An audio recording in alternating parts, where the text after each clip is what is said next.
Bonjour Aurélien Taché. Bonjour. Nos confrères du JDD ont publié hier un sondage réalisé par l'Institut IFOP sur la présidentielle de 2022. 2 points forts s'en dégagent. Marine Le Pen et Emmanuel Macron seraient en tête au premier tour avec environ 25% des voix chacun. Et la gauche, même en cas de candidature unique, ne serait pas au deuxième tour. Le meilleur scénario serait la candidature de Jean-Luc Mélenchon. Il obtiendrait 15% des voix. Le problème de la gauche aujourd'hui n'est donc pas uniquement son manque d'unité, mais peut-être aussi son manque d'idées, non?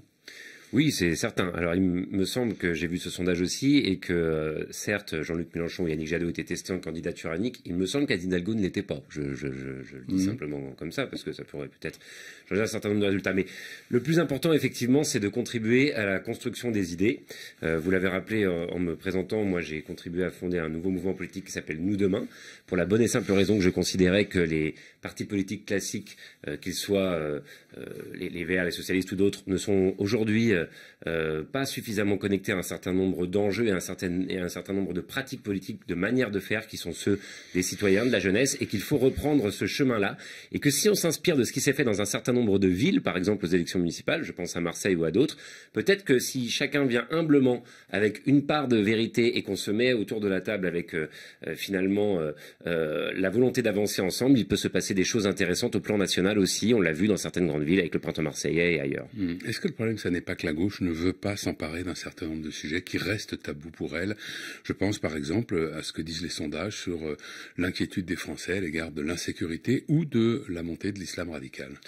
Mais il faut traiter ces sujets-là, mais il faut les traiter avec les mots et les solutions de la gauche. Le problème aujourd'hui, c'est qu'on voit bien, par exemple, que le président de la République essaie de s'aborder à ces sujets, mais il le fait avec finalement une espèce de logiciel qui est celui des conservateurs. La gauche doit être intraitable en matière de sécurité. Il y a des choses très concrètes à faire. Je rappelle que c'est les habitants des quartiers populaires qui souffrent le plus de l'insécurité.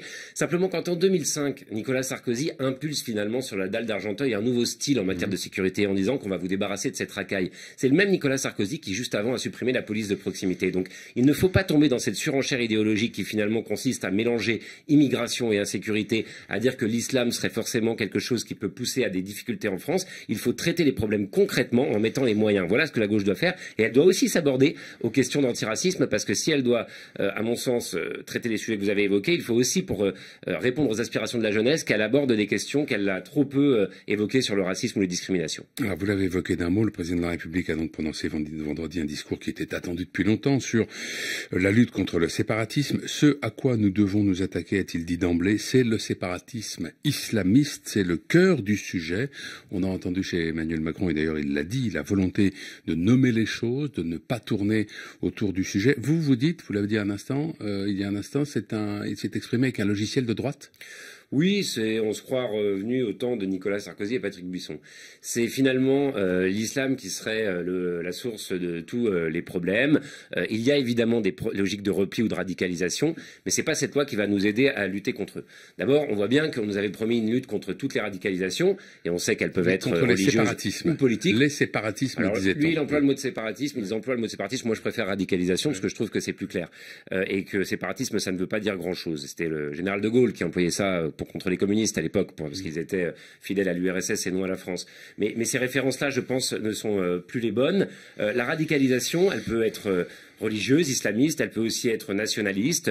Je pense par exemple à ces stages de survie où on entraîne des jeunes pour se battre en France. Je pense à ces maires qui refusent les menus alternatifs. Je pense à tout un tas d'autres sujets. Bon, on voit bien que ça n'est pas le sujet du président de la République, que c'est donc uniquement l'islamisme qui sera visé. Mais même pour ça, la vraie question, il l'a dit à un moment dans son discours. La vraie question, c'est de lutter contre les ghettos. Et est-ce qu'il y a vraiment des mesures prévues dans la politique du gouvernement pour cela? Emmanuel Macron nous dit à la fin de son interview, enfin de sa conférence de presse, il faut arrêter de mettre des pauvres là où il y en a déjà trop, de rajouter des logements sociaux là où il y en a déjà. Mais c'est pas une idée neuve, ça. Hein. En 2015, après les attentats du Bataclan, c'est déjà ce qu'on a fait avec une loi qui s'appelle égalité et citoyenneté. Et il y a une interdiction de mettre le quart du décile le plus pauvre dans les dans les logements HLM, dans les QPV, dans les quartiers prioritaires de politique de la ville. Pour être clair, les plus pauvres des locataires HLM ne doivent pas être logés dans les quartiers en difficulté. Sauf qu'on n'arrive pas à le faire parce qu'il n'y a pas assez de logements sociaux en France et que le même Emmanuel Macron a attaqué le financement du logement social et des APL. Donc il y a une incohérence différence. On ne se donne pas les moyens de lutter contre le ghetto. On a enterré le plan Borloo et toutes les mesures qui vraiment pourraient justement nous permettre de proposer un chemin à cette jeunesse ne sont pas mises en œuvre. Alors, Aurélien Taché, vous entendez dans le discours du président de la République quelque chose qui serait, pour employer le terme à la mode, un peu stigmatisant à l'égard des musulmans. Le président du CFCM, le Conseil français du culte musulman, Mohamed Moussaoui, dit que lui, il n'a rien entendu de tel et qu'il a même l'impression que c'est un discours qui a été fait pour les musulmans. Écoutez, moi, ce qui m'inquiète, c'est pas tellement le discours du président de la République lui-même, c'est l'instrumentalisation qui va être faite de cette loi, ce que ça va créer comme climat dans les mois qui viennent. On voit bien que ces deux ministres de l'Intérieur on aborde le sujet de manière souvent très frontale. Deux ministres de l'Intérieur. Oui, enfin, Monsieur Darmanin et Madame Schiappa, ah oui.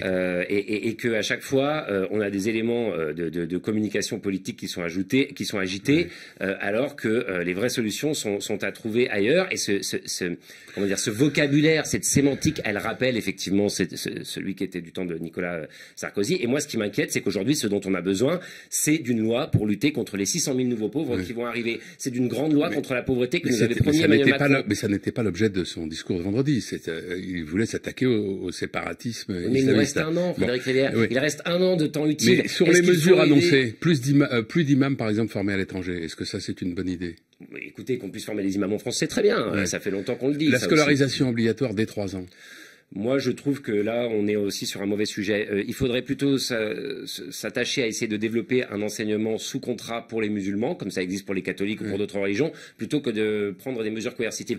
Vous venez de me citer 2 mesures. Les financements pour étrangers, pour les mosquées, ou l'interdiction de l'école hors contrat, pourquoi pas, mais c'est toujours pris sous l'angle de la coercition. Pourquoi on n'essaye pas plutôt de trouver des solutions, effectivement, pour que des lieux de culte puissent voir le jour pour cette religion aussi en France, et pour qu'un enseignement sous contrat, comme c'est le cas pour les autres religions, alors que Jean-Michel Blanquer fait au contraire tout pour que ce ne soit pas le cas pour l'islam, puisse se développer. On prend toujours la question de l'islam comme quelque chose de dangereux, de problématique, plutôt que de se demander pourquoi on n'arrive pas tout simplement à se dire que c'est une religion qui maintenant fait partie de la France et qu'il faut qu'elle y trouve sa place et qu'on doit accompagner pour ça et rassembler autour de ça. Ouais, mais alors, enfin, les sondages disent des choses aussi. Par exemple, le sondage réalisé par l'IFOP pour Charlie Hebdo, 74% des Français musulmans de moins de 25 ans affirment qu'ils mettent l'islam avant la République.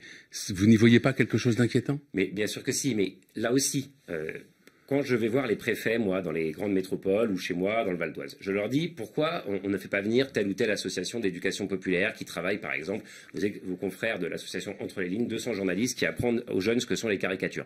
Moi, je les connais. À chaque fois qu'ils m'ont dit qu'ils avaient été dans des quartiers compliqués où au départ les jeunes disaient les caricatures certainement pas, à la fin de la séance, c'est eux qui faisaient les plus provocatrices. Simplement, il n'y a plus de financement pour ça. Les préfets me disent, monsieur le député, dites au gouvernement, à l'Assemblée, votez des crédits pour l'éducation populaire. Faites en sorte qu'on soit en capacité de faire ça. Si vous voulez vraiment que ces chiffres changent, c'est là-dessus qu'il faut aller. Et encore une fois, je le redis, avec la pauvreté qui s'annonce, avec les tensions qui s'annoncent dans notre pays, les difficultés sociales qui vont s'ajouter à ces questions qui sont déjà profondes sur le rapport à la religion, le rapport à l'altérité, nous allons vers une situation extrêmement compliquée qu'aujourd'hui, rien n'est en mesure de résoudre dans ce qui est annoncé par le gouvernement. Merci Aurélien Taché. Bonne journée.